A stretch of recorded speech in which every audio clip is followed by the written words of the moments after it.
Hello friends, ये हमारा DElEd entrance exam का 20वां प्रैक्टिस सेट है।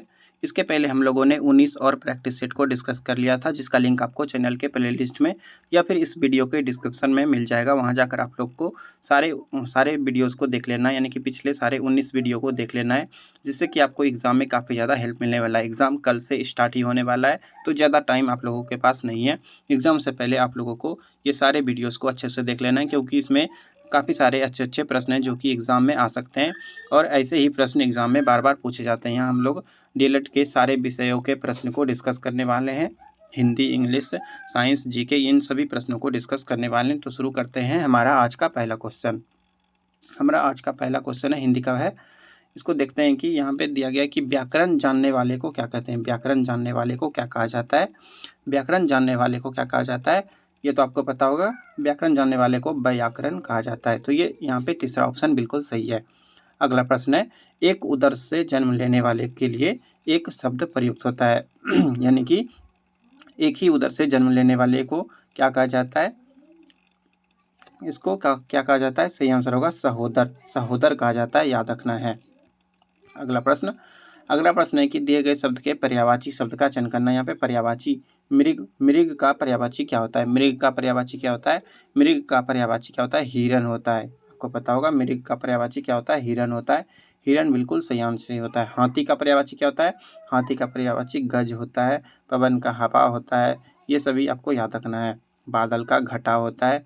ये सभी आपको याद रखना है। अगला प्रश्न है, सही वर्तनी वाले शब्द का चयन करना है यहाँ पे, यानी कि किसके स्पेलिंग में कोई भी मिस्टेक नहीं है। अभ्यस्त, अभ्यस्त कैसे लिखा जाता है? अभ्यस्त कैसे लिखा जाता है? यहाँ पे दूसरा ऑप्शन बिल्कुल सही है, अभ्यस्त ऐसे लिखा जाता है। ये आपको अच्छे से देख लेना है। अगला प्रश्न है कि यहाँ पे बड़े दुख की बात है डैश आप जैसे स्नेही मित्र के घर भी मैं विवाह के अवसर पा ना सका। यहाँ पे क्या फील होगा? यहाँ पे क्या भरा जाएगा ये बताना है। बड़े दुख की बात है कि आप, यहाँ पे की आप होना चाहिए। क्या भराएगा यहाँ पे? यहाँ पे की होगा, यानी कि ये पहला ऑप्शन बिल्कुल सही है। ऐसे ही आपको दिमाग लगा के आंसर करना है। ज़्यादा क्वेश्चन हार्ड नहीं पूछा जाता है, क्वेश्चन ईजी ही पूछा जाता है। तो आपको आराम से दिमाग लगाकर क्वेश्चन को सही करना है। आपको यहाँ पर साथ में कमेंट बॉक्स में आंसर भी करना है, यानी कि सारे क्वेश्चन का आंसर आपको कमेंट बॉक्स में आंसर करना है। लिखने से आपको काफ़ी सारे क्वेश्चन के आंसर याद रहेंगे, लिखने से काफ़ी ज़्यादा याद होता है। इसलिए आपको सारे क्वेश्चन का आंसर कमेंट बॉक्स में टाइप करके मैसेज करना है। अगला प्रश्न है कि बच्चे की आँख से आंसू बहने, बच्चे की आँख से आंसू क्या हुआ? बहने लगे। यहाँ पे बहने लगे होगा, यानी कि दूसरा ऑप्शन सही है। अगला प्रश्न है कि 15 दिन में एक बार 15 दिन में एक बार होने वाला, 15 दिन में एक बार होने वाला को क्या कहते हैं? 15 दिन में एक बार होने वाले के लिए क्या शब्द होता है? ये बताना है। इसका आंसर होता है पाक्षिक। पाक्षिक 15 दिन में जो एक बार होता है उसको पाक्षिक कहा जाता है, और 30 दिन में जो एक बार होता है उसको क्या कहा जाता है? मासिक कहा जाता है। और वार्षिक क्या होता है? वार्षिक यानी कि 12 मंथ में जो होता है उसको वार्षिक, और 6 मंथ के लिए जो होता है वो अर्धवार्षिक कहलाता है। अगला प्रश्न है, यहाँ पे प्रतिस्थापित करना। यहाँ पे जो ये रेखांकित शब्द है शाश्वत, इसके बदले में क्या लिखा जा सकता है? शाश्वत के बदले में हम लोग यहाँ पे क्या लिख सकते हैं, यही बताना है। मृत्यु जीवन का शाश्वत सत्य है। तो यहाँ पे इसके बदले में क्या हो जाएगा ये बताना है। शाश्वत के बदले में हम लोग यहाँ पे चिरंतन भी लिख सकते हैं, दोनों सेम ही चीज़ होता है, तो आपको ध्यान रखना है। आगे का प्रश्न है, सही वर्तनी वाले शब्द का चयन करें। सही वर्तनी वाले शब्द का चयन करना। यहाँ पे किसका स्पेलिंग बिल्कुल सही है? शताब्दी। शताब्दी कैसे लिखते हैं? सही आंसर होगा पहला वाला जो शताब्दी है ये बिल्कुल सही है। गूंगे का गुड़, गूंगे का गुड़ अर्थ के लिए सही मुहावरा, यानी कि गूंगे का गुड़, इस मुहावरे का क्या अर्थ होता है? क्या अर्थ होता है? इसका आंसर होगा अवर्णनीय अनुभव। अवर्णनीय अनुभव, अवर्णनीय अनुभव इसका बिल्कुल सही आंसर होगा। अगला प्रश्न देखते हैं, क्वेश्चन नंबर 11। सही वर्तनी वाले शब्द का चयन करना। यहाँ पे सही वर्तनी आशीर्वाद, परीक्षा, बीमारी, कौन सा इसमें सही लिखा गया है? इसमें से एक ही सही है। परीक्षा भी यहाँ पे गलत है, यहाँ पे दीर्घी होता है इसमें। बीमारी भी गलत है यहाँ पे। तो यहाँ पे ये दूसरा जो है ये सही है। पारलौकिक, पारलौकिक यहाँ पे सही है, बाकी ये सभी गलत है। वातायन का पर्यायवाची क्या होगा? वातायन का पर्यायवाची क्या होता है? वातायन का पर्यायवाची होता है, इसको जो है खिड़की भी कहा जाता है और खिड़की को गवाक्ष कहते हैं। खिड़की को क्या कहते हैं? गवाक्ष कहते हैं। तो यहाँ पे याद रखना है आपको, खिड़की को गवाक्ष या वातायन कहते हैं। अगला प्रश्न, बहुत अधिक अभावग्रस्त होना। बहुत अधिक अभावग्रस्त होना, इसका क्या अर्थ होता है? इस मुहावरे का क्या अर्थ होता है? यानी कि मुहावरा बताना है कि किस मुहावरे का अर्थ होता है बहुत अधिक अभावग्रस्त होना। इसका आंसर होता है दाने दाने को तरसना। दाने दाने को तरसना, इसका अर्थ होता है बहुत अधिक अभावग्रस्त होना। अगला प्रश्न है, यहाँ पे इस वाक्य के लिए प्रतिस्थापित शब्द को चुनना, यानी कि यहाँ पे इस पूरे वाक्य के बदले में कौन सा शब्द लिया जा सकता है ये बताना है। रामचरितमानस की तुलना नहीं की जा सकती है। जिसकी तुलना नहीं की जा सकती है उसको क्या कहते हैं? उसको कहते हैं अतुलनीय। तो हम लोग डायरेक्ट कह सकते हैं कि रामचरितमानस अतुलनीय है। रामचरितमानस क्या है? अतुलनीय है। अगला प्रश्न, वाक्य का वह भाग ज्ञात कीजिए जिसमें कोई त्रुटि। यहाँ पे ऐसा वाक्य चूज करना है जिसमें कि कोई गलती है। हम अनेकों छोटे बड़े वर्गों में बटे हुए हैं। हम अनेकों छोटे बड़े वर्गों में बटे हुए हैं। यहाँ पे कहाँ पे गलती है? यहाँ पे अनेकों नहीं होना चाहिए था, यहाँ पे होना चाहिए था अनेक। हम अनेक छोटे बड़े वर्गों में बांटे गए, तो यहाँ पे अनेक होना चाहिए। तो यहाँ पे हम अनेकों, इस वाक्य में मिस्टेक है, यहाँ पे अनेकों नहीं होगा, यहाँ पे अनेक होगा। अगला प्रश्न है कि किस शब्द में उपसर्ग नहीं लगा गया? ऐसा कौन सा शब्द है कि जिसमें उपसर्ग नहीं है? यहाँ पे अधिशासी, इसमें तो लगा हुई है, अधि उपसर्ग है, यानी कि किसमें नहीं है ये बताना है। यहाँ पे किसमें उपसर्ग नहीं है ये आपको कमेंट बॉक्स में बताना है कि किसमें उपसर्ग नहीं है। जल्दी जल्दी कमेंट करें।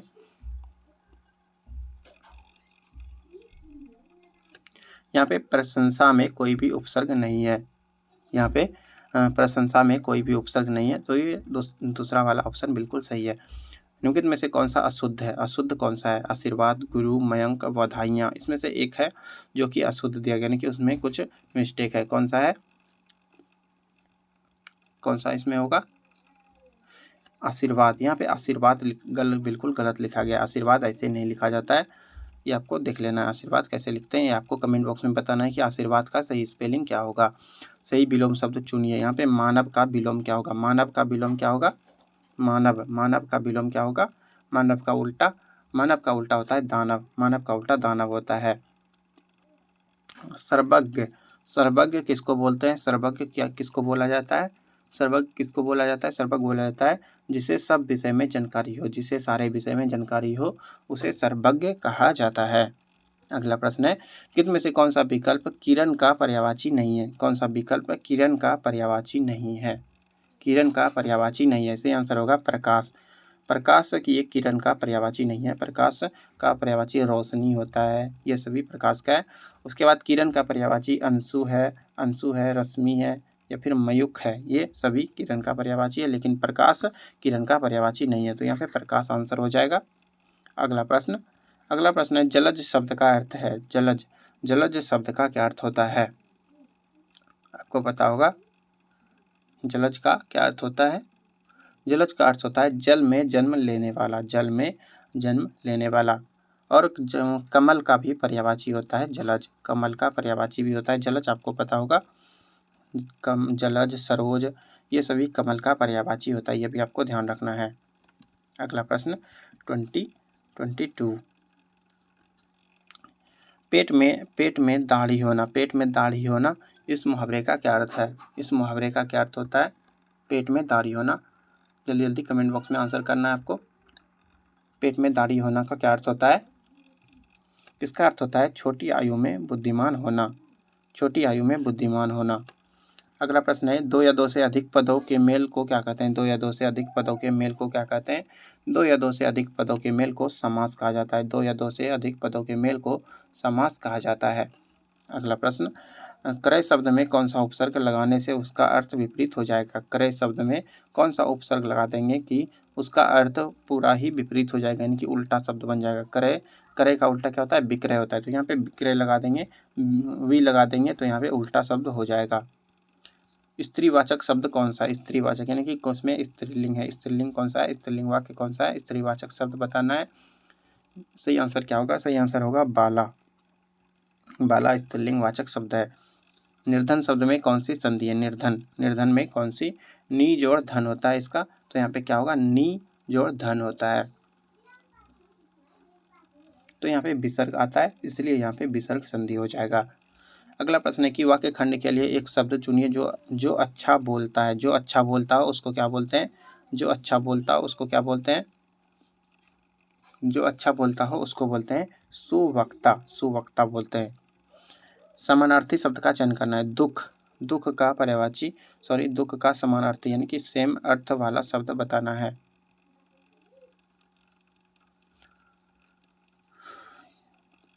पर्यायवाची भी बोल सकते हैं यहाँ पे। दुख का पर्यायवाची होता है वेदना, वेदना। समानार्थी शब्द का चयन कीजिए। नियति, नियति का समानार्थी शब्द क्या होगा? नियति। नियति का समानार्थी शब्द होगा भाग्य, भाग्य हो जाएगा। सही विलोम शब्द चुनिए। अवार्चिन, अवार्चिन का विलोम क्या होगा? अवार्चिन, अवार्चिन का विलोम क्या होगा? अवार्चिन मतलब जो नया जो होता है उसको अवार्चिन बोला जाता है। अवार्चिन मतलब नया होता है। तो नया का उल्टा क्या होगा? पुराना होगा या फिर प्राचीन हो सकता है। हाँ, प्राचीन बिल्कुल सही है। इसके बाद मैथ्स का प्रश्न है। पहले हम लोग साइंस के प्रश्न को देख लेते हैं, उसके बाद इन सारे प्रश्नों को देखा जाएगा। साइंस के प्रश्न, यहाँ से साइंस का प्रश्न है 61 से। इसको आपको अच्छे से देखना है क्योंकि साइंस के प्रश्न ये एग्ज़ाम के लिए काफ़ी ज़्यादा इंपॉर्टेंट है। इसमें इंपॉर्टेंट प्रश्न दिए गए हैं, आपको सारे को अच्छे से देखना है और कमेंट बॉक्स में आंसर करना है और आपको साथ में काउंटिंग भी करना है कि आपका कितना सही हो रहा है। आसमान नीला दिखता है। आसमान नीला किसके कारण दिखता है? आसमान नीला किसके कारण दिखता है ये बताना है। आसमान नीला किसके कारण दिखता है? सही आंसर होगा प्रकाश के पराकिरणन के कारण आसमान नीला दिखाई देता है। चंद्र ग्रहण होता है जब। चंद्र ग्रहण कब होता है? चंद्र ग्रहण कब होता है ये बताना है। चंद्र ग्रहण होता है जब पृथ्वी सूर्य और चंद्रमा के बीच आ जाता है। सूर्य और चंद्रमा के बीच जब पृथ्वी आ जाएगा तो यहाँ पर चंद्र ग्रहण का घटना होता है। यहाँ पे अगला प्रश्न है, ये न्यूमेरिकल टाइप का है कि 2 किलोग्राम तांबा का 303 केल्विन से 353 केल्विन तक तापक्रम बढ़ाने के लिए आवश्यक ऊष्मा क्या होगा? 303 केल्विन से 353 केल्विन तक तापक्रम बढ़ाने के लिए आवश्यक ऊष्मा क्या होगा? जबकि यहाँ पे विशिष्ट ऊष्मा धारिता दिया गया है 385 जूल प्रति केजी पर केल्विन। इस प्रश्न का आंसर आपको कमेंट बॉक्स में बताना है। मैं आपको वहाँ पर बताऊँगा कि आपका आंसर सही था या गलत। अभी हम लोग दूसरा देखते हैं, न्यूमेरिकल हम लोग बाद में देखेंगे। इसका आंसर आपको कमेंट बॉक्स में अवश्य करना है। अगला प्रश्न है कि टेप रिकॉर्डर में टेप पर शब्द को रिकॉर्ड किया जाता है। टेप रिकॉर्डर में टेप पर शब्द को रिकॉर्ड किया जाता है, किस रूप में रिकॉर्ड किया जाता है? यहाँ पर होगा प्रतिवर्ती चुंबकीय क्षेत्र के रूप में। प्रतिवर्ती चुंबकीय क्षेत्र के रूप में टेप रिकॉर्डर में टेप पर शब्द को रिकॉर्ड किया जाता है। अगला प्रश्न है, रीढ़ बिना नालिका वाद्य है। बिना नालिका वाला वाद्य यंत्र कौन सा है ये बताना है। बिना नालिका वाला वाद्य यंत्र,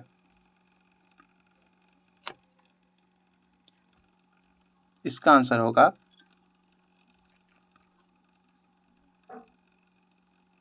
रीढ़ बिना नालिका वाद्य यंत्र। क्या होता है? तो ये ऐसा यंत्र होता है कि जिसमें हवा के अलावा और कुछ भी यूज नहीं होता है। हवा के अलावा और कुछ भी यूज नहीं होता है। तो यहाँ पे इसका आंसर हो जाएगा बांसुरी। बांसुरी इसका आंसर हो जाएगा। बेकेलाइट डैश से उपलब्ध किया जाता है। बेकेलाइट किससे यानी कि बेकेलाइट किससे निकाला जाता है, किससे उपलब्ध होता है ये बताना है। बेकेलाइट किससे उपलब्ध होता है? इसका आंसर होगा bakelite phenol formaldehyde resin, phenol formaldehyde और रेसिन से प्राप्त किया जाता है। यानी कि फिनॉल और फॉर्मेल्डिहाइड, ये दूसरा ऑप्शन बिल्कुल सही आंसर हो जाएगा। और यहाँ पे एक एलिमिनेशन रिएक्शन होता है, यह भी आपको ध्यान रखना है। हाइड्रोजन का द्रव्यमान संख्या क्या है? हाइड्रोजन का द्रव्यमान संख्या क्या होता है? हाइड्रोजन का द्रव्यमान संख्या क्या होता है? हाइड्रोजन का द्रव्यमान संख्या 1 होता है, ये आपको याद रखना है। और हाइड्रोजन के नाभिक में केवल एक प्रोटॉन होते हैं और एक ही न्यूट्रॉन होते हैं। तो यहाँ पे इसका द्रव्यमान संख्या भी एक होता है, परमाणु संख्या भी एक होता है, यानी कि इसका सभी चीज़ एक ही होता है। सोडा वाटर की प्रस्तुति में कौन सा गैस प्रयोग होता है? सोडा वाटर में कौन सा गैस प्रयोग होता है? सही आंसर होगा कार्बन डाइऑक्साइड। अगला प्रश्न, निम्नलिखित यौगिकों में से कौन आइडोफॉर्म अभिक्रिया देता है? निम्नलिखित यौगिकों में से कौन आइडोफॉर्म अभिक्रिया देता है? आइडोफॉर्म अभिक्रिया कौन देता है? आइडोफॉर्म अभिक्रिया ये जो है हमेशा क्षारीय यौगिक जो होते हैं उनके उपस्थिति में ये होता है, ये आपको याद रखना है। इसका आंसर हो जाएगा मिथाइल अल्कोहल। मिथाइल अल्कोहल इसका सही आंसर होगा। अगला प्रश्न देखते हैं। अगला प्रश्न है कि ऑक्जेलिक एसिड H2C2O4 में C की ऑक्सीकरण संख्या क्या है? ऑक्जेलिक एसिड इसका सूत्र क्या होता है? H2C2O4। H2C2O4 होता है। इसमें C यानी कि कार्बन का ऑक्सीकरण संख्या बताना है। तो यहाँ पे ये न्यूमेरिकल का प्रश्न हो गया। यहाँ पे आपको C का मान एक मान लेना है, उसके बाद सॉल्यूशन करना है। तो यहाँ पे आंसर आ जाएगा 3 आंसर आ जाएगा। ये आपको खुद से सॉल्व कर देना है। यहाँ पे हाइड्रोजन का पुट करेंगे, यहाँ पे 2 हाइड्रोजन है तो हाइड्रोजन का 2 हो गया, फिर प्लस करेंगे, C का कितना होगा? C2। ये आपको खुद से कर लेना है। यहाँ पे आंसर 3 आएगा। अगला प्रश्न देखते हैं कि तांबा का शत्रु कौन सा तत्व है? तांबा का शत्रु किसको बोला जाता है? तांबा का दुश्मन, इसका आंसर होगा गंधक। इनकी गंधक जैसे ही तांबे पर आता है तो वो खराब हो जाता है, ये आपको याद रखना है। अगला प्रश्न है कि कार्बन एवं हाइड्रोजन को छोड़कर पिरीडीन में होता है। कार्बन और हाइड्रोजन को छोड़कर पिरीडीन में क्या होता है? कार्बन और हाइड्रोजन को छोड़कर पिरीडीन में क्या होता है? कार्बन, हाइड्रोजन और इसमें नाइट्रोजन होता है। इसका सूत्र होता है C6H5 और N। ये किसका सूत्र है? ये पिरीडीन का सूत्र होता है, पिरीडीन, ये आपको याद रखना है। और ये एक विषम चक्रीय यौगिक होता है। स्टेनलेस स्टील, स्टेनलेस इस्पात डैश का एक मिश्र धातु होता है। स्टेनलेस इस्पात जो होता है ये किसका मिश्र धातु है? तो इसका सही आंसर होगा क्रोमियम और निकेल का। ये इसमें मेनली इस्पात, क्रोमियम और निकेल होता है। इस्पात, क्रोमियम और निकेल होता है, याद रखना आपको। ब्रोमीन जल को रंगहीन करने वाला यौगिक है। ब्रोमीन जल को रंगहीन करने वाला यौगिक कौन सा है? क्या होगा आंसर?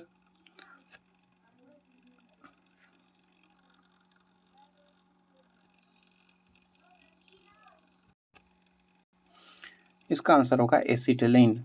एसिटिलीन डालने पर जल क्या होता है? यानी कि ब्रोमीन जल ये क्या होता है? रंगहीन हो जाता है। कार्बन मोनोऑक्साइड क्या होता है? कार्बन मोनोऑक्साइड क्या होता है? कार्बन मोनोऑक्साइड होता है उदासीन। कार्बन मोनोऑक्साइड उदासीन होता है। पीएच मान इसका क्या होता है? 0 होता है। 0 नहीं, सॉरी, पीएच मान 7 होता है। जिसका पीएच मान 7 होता है वो उदासीन होता है। और 7 से जिसका अधिक होगा वो अम्लीय, 7 से जिसका कम होगा अम्लीय, और 7 से जिसका अधिक होगा वो क्षारीय होता है। निम्नलिखित में से कौन सा एक संक्रमण तत्व है? संक्रमण तत्व क्या कौन सा है? आपको पता होना चाहिए। डी ब्लॉक में जितने भी तत्व होते हैं, डी ब्लॉक का जितना भी तत्व होता है उसको संक्रमण तत्व कहा जाता है। डी ब्लॉक के तत्वों को संक्रमण तत्व कहते हैं। तो इसमें से कौन सा है जो कि संक्रमण तत्व है? संक्रमण तत्व कौन सा है ये बताना है। इसका आंसर होगा तांबा। तांबा यहाँ पे संक्रमण तत्व है। समावयव नाइट्रोजन में होते हैं, क्या होता है इसमें ये बताना है। 7 प्रोटॉन होता है, 7 न्यूट्रॉन होता है, ये तो सही है। 7 प्रोटॉन होता है, 7 न्यूट्रॉन भी होता है, और यहाँ पे जो नीचे लिखा था ये इलेक्ट्रॉन भी होता है। तो यहाँ पे सारा सही है, यानी कि इनमें से सभी हो जाएगा। यहाँ पे इनमें से सभी बिल्कुल सही आंसर होगा। परमाणविक संख्या 17 एवं द्रव्यमान संख्या 35 के एक क्लोरीन परमाणु के नाभिक में होता है। परमाणु के नाभिक में क्या होता है? तो यहाँ पे 35 में से 17 घटा देंगे तो 8, और यहाँ पे आ जाएगा 1, यानी कि 18 प्रोटॉन और 18 न्यूट्रॉन होते हैं। 18 प्रोटॉन और 18 न्यूट्रॉन होते हैं। जल विश्लेषण पर स्टार्च देता है। जल यानी कि स्टार्च पर जल देने पर क्या होगा ये बताना है। इसका आंसर होगा ग्लूकोज। किण्वन प्रक्रिया में निम्न में से कौन सहायता करता है? किण्वन की प्रक्रिया में कौन सहायता करता है? किण्वन की प्रक्रिया में निम्न में से कौन सहायता करता है? इसका सही आंसर होगा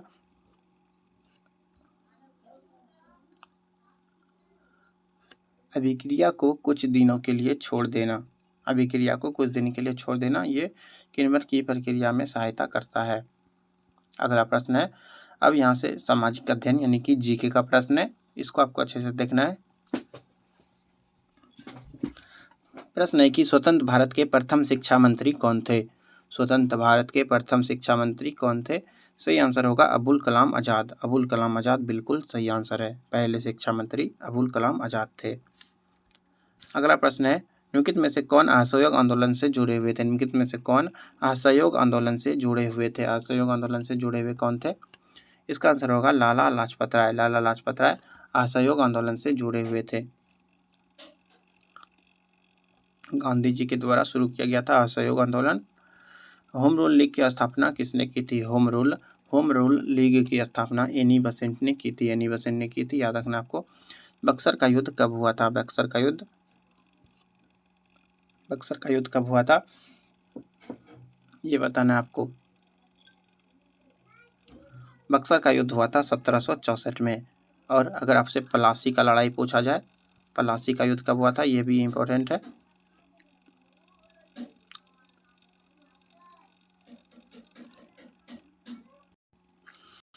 प्लासी का युद्ध जो हुआ था वो 23 जून 1757 को हुआ था। यहाँ पे बक्सर का युद्ध का आंसर 1764 होगा। और प्लासी का जो युद्ध हुआ था, अगर हम प्लासी का बात करें तो यहाँ पे प्लासी का युद्ध हुआ था 23 जून 1757 को। 23 जून 1757 को प्लासी का युद्ध हुआ था, यह भी आपको याद रखना है। अगला प्रश्न है कि मगध एवं इसकी राजधानी पाटलिपुत्र जो सारे संसार में प्रसिद्ध हुए को किसने बनवाया था? मगध और इसकी राजधानी पाटलिपुत्र ये किसने बनाया था? इसका आंसर होगा मौर्य सम्राट ने। मौर्य वंश के संस्थापक कौन थे? तो चंद्रगुप्त मौर्य थे। और इसके पुत्र कौन थे? चंद्रगुप्त मौर्य के पुत्र थे बिंदुसार, और बिंदुसार के पुत्र थे सम्राट अशोक। ये सभी आपको याद रखना है, इंपॉर्टेंट प्रश्न है ये सभी। पटना शहर का पूर्व नाम क्या था? पटना का पहले क्या नाम था? इसका आंसर होगा पाटलिपुत्र। स्वतंत्र भारत की प्रथम महिला मुख्यमंत्री थी। स्वतंत्र भारत की प्रथम महिला मुख्यमंत्री सुचेता कृपलानी थी। पंजाब केसरी के नाम से कौन विख्यात है? पंजाब केसरी किसको कहा जाता है? सही आंसर होगा लाला लाजपत राय। 1857 का प्रथम स्वतंत्रता युद्ध जिस रानी ने सक्रिय भूमिका निभाई एवं दिवंगत हो गई वह थी, कौन थी? इसका आंसर होगा झांसी की रानी लक्ष्मीबाई। ये पहली महिला थी जिन्होंने 1857 का जो स्वतंत्रता का युद्ध था उसमें भाग लिया था। जैन धर्म के प्रवर्तक कौन थे? सही आंसर होगा महावीर स्वामी जैन धर्म के तीर्थकर थे, जैन धर्म के प्रवर्तक थे। हिंदू महासभा के संस्थापक कौन थे? इसका आंसर होगा मदन मोहन मालवीय। यहाँ पे मिलान करना है आपको। क्वेश्चन देख लेते हैं। यहाँ पे स्तंभ 1 और स्तंभ 2 है, तो यहाँ पे आपको मिलान करना है।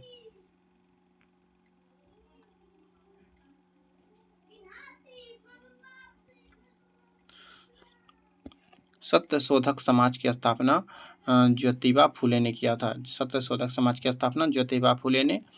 और प्रार्थना समाज का किसने किया था? आत्माराम पंडुरंग।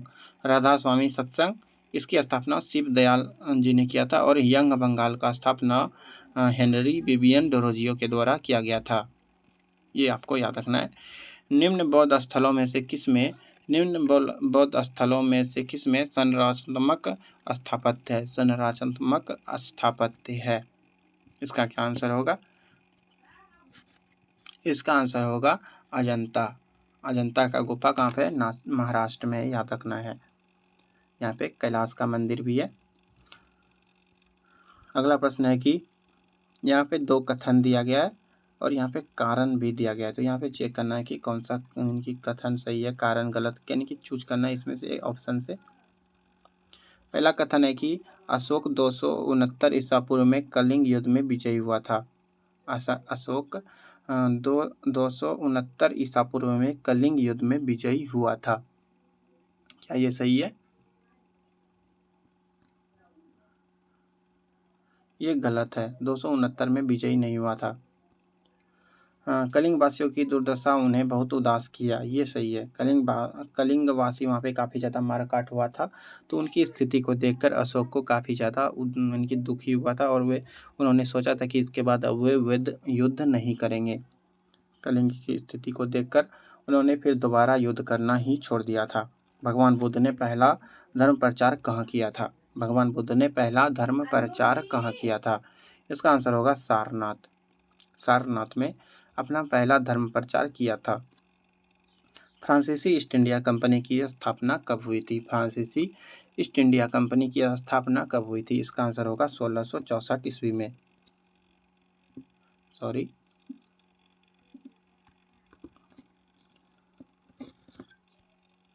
फ्रांसीसी ईस्ट इंडिया कंपनी की स्थापना 1664 ईस्वी में हुई थी।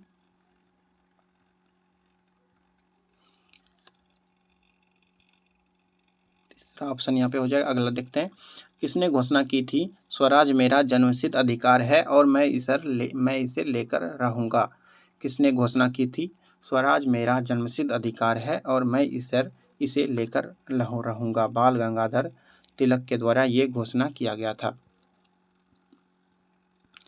अजंता की चित्रकारियों की कहानी का वर्णन करती हैं। अजंता की चित्रकारियाँ डैश की कहानियों का वर्णन करती हैं। अजंता में दीवार पे बहुत सारे चित्रकारी किया गया है, वे किसका वर्णन करती हैं ये बताना है। इसका आंसर होगा जातक कथाओं का। जातक कथाओं का वर्णन अजंता की चित्रकारियों से मिलता है। सिंधु घाटी सभ्यता का पोत शहर कौन था? सिंधु घाटी सभ्यता का पोत शहर कौन सा था? इसका आंसर होगा लोथल। लोथल यानी कि पोत शहर उसको बोला जाता है जहाँ पे बंदरगाह वगैरह था, नाव वगैरह जहाँ पे ज़्यादा चलता था, तो सही आंसर होगा लोथल। लोथल को बंदरगाह के रूप में यूज किया जाता था। अगला प्रश्न है कि कवि कालिदास के दरबारी कवि कौन थे? कवि कालिदास के दरबारी कवि कौन थे? कवि कालिदास डैश के दरबारी कवि थे, यानी कि किसके दरबारी कवि थे कालिदास? किसके दरबार में थे कालिदास? इसका आंसर होगा चंद्रगुप्त विक्रमादित्य। चंद्रगुप्त विक्रमादित्य के दरबार में कालिदास रहते थे। हर्षवर्धन का दरबारी कवि था बाणभट्ट। बाणभट्ट, ये भी इंपॉर्टेंट प्रश्न है, ये आपको याद रखना है। इसके बाद इंग्लिश के प्रश्न है। यहाँ पे आपको इंग्लिश में क्वेश्चन नंबर 1 से लेकर 105 तक जो प्रश्न है वो आपको इस पैसेज को पढ़कर आंसर देना है। इस पैसेज को अच्छे से पढ़कर आंसर करना है। ये ज़्यादा हार्ड नहीं होता, ये ईजी होता है, तो ये आप अपने से कर लेंगे। उसके बाद यहाँ पे फिर से 6 से 10 नंबर तक के बीच भी एक पैसेज यानी कि 2 पैसेज इसमें दिया गया है। कभी कभी एक पैसेज पूछा जाता है तो कभी कभी 2 पैसेज भी पूछ लिया जाता है। यहाँ पे फिर साइनो पूछा गया है। द टू डेफिल का साइनो क्या होगा? टू डेफिल का साइनो क्या होगा? तो इसका आंसर होगा टू बेस मिर्च हो जाएगा। इसी तरह आपको इंग्लिश के क्वेश्चन को बना लेना है। अभी जो है काफ़ी ज़्यादा लंबा वीडियो बन चुका है, तो अभी हम लोग इंग्लिश को अच्छे से डिस्कस नहीं कर पाएंगे। हम लोग इंग्लिश को अलग से सेपरेट वीडियो लेकर आएंगे इंग्लिश का। धन्यवाद, मिलते हैं जल्दी अगले प्रैक्टिस सेट में। और पिछले प्रैक्टिस सेट का लिंक आपको चैनल के प्लेलिस्ट में यानी और इस वीडियो के डिस्क्रिप्शन बॉक्स में मिल जाएगा। आपको पिछला सारा प्रैक्टिस सेट को अच्छे से देख लेना है, जिससे आपको एग्जाम में एक प्रश्न ना छूट सके। अगर आप सारे यानी कि 20 प्रैक्टिस सेट हो गया टोटल, अगर आप 20 को देख लेंगे तो इससे आपको एग्ज़ाम में काफ़ी ज़्यादा हेल्प मिलेगा और आप काफ़ी सारे प्रश्नों को सॉल्व कर पाएंगे। धन्यवाद।